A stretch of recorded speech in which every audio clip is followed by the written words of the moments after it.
There's an alligator that lives at the National Zoo around the corner, and there are at least 3 crocodiles. I like to go visit them. They're pretty cool to go and check out. Yeah, I wonder if any of those are named Elvis as well. That was funny. Anyway, what else are we tracking here in the Weather Center? If you do have those outdoor plans today, just make sure that you do grab the umbrella, just because we are off to a damp start, and we could still be dealing with a few showers lingering into the afternoon, but I think much of this does start to break apart. We'll see a gradual clearing of those skies later this evening, and that clearing will continue to stick around into the weekend. So, although it is a damp end to the week, at least we have the sunshine returning just in time for your Mother's Day weekend plans. And it will be slightly warmer too for Mother's Day with highs near 80 degrees. Now today though will be on the cooler side, or at least below normal for this time of the year, hovering into those 60s for much of the day and for much of the area. That radar out there this morning, this is a 3-hour loop, still dealing with the showers right around northern Virginia over towards Loudoun County, and even back over towards parts of Maryland, over towards Montgomery County as we speak, in southern Frederick County, back along and west of the I-81 corridor, dealing with that rainfall the last several hours, even some steadier rain starting to pop up there.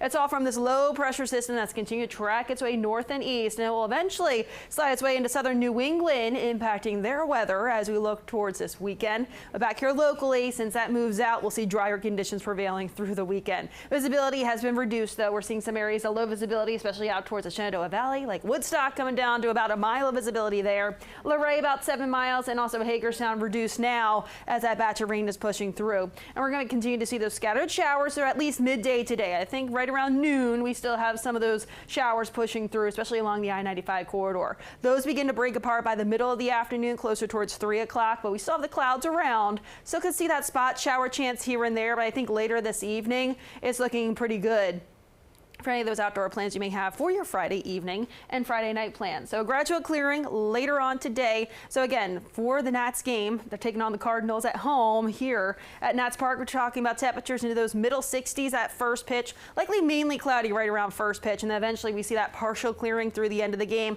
By that final out, temperatures should be back into those middle 50s. Winds will be relatively light in from left field at about 5 to 10 miles per hour. Now overnight tonight into tomorrow morning, we'll see clear skies and temperatures will continue to drop. We'll be back into those 40s to start off tomorrow morning. So it's a little bit colder in comparison to the last several mornings. So you'll notice that if you have any of those early morning plans Saturday. And then as we get towards Saturday afternoon, it's going to be quite nice out there with temperatures gradually warming up. At least by noon, we should be mid to upper 60s. High temperatures tomorrow. We'll be back in those low to mid 70s. That's seasonable for this time of the year. So seasonable Saturday on tap. Sunday, we're looking at a mix of sun and clouds. We'll be warmer, and those high temperatures will be right around 80 degrees. Now, if you have plans with mom on Sunday for brunch, we're looking at that brunch planner. I've decided to put this together because it sounded fun. Anyway, we're looking at a few clouds out there in the morning at 10 a.m. Now, if you're more of the brunch into the early afternoon type, that's how I am at least. Upper 70s by 2 p.m. and it will be a little bit warmer out there for the second half of the weekend. Here's the rest of that 7-day, talking upper 70s. Monday, mix of sun and clouds. We'll notice more of the clouds building in later in the day.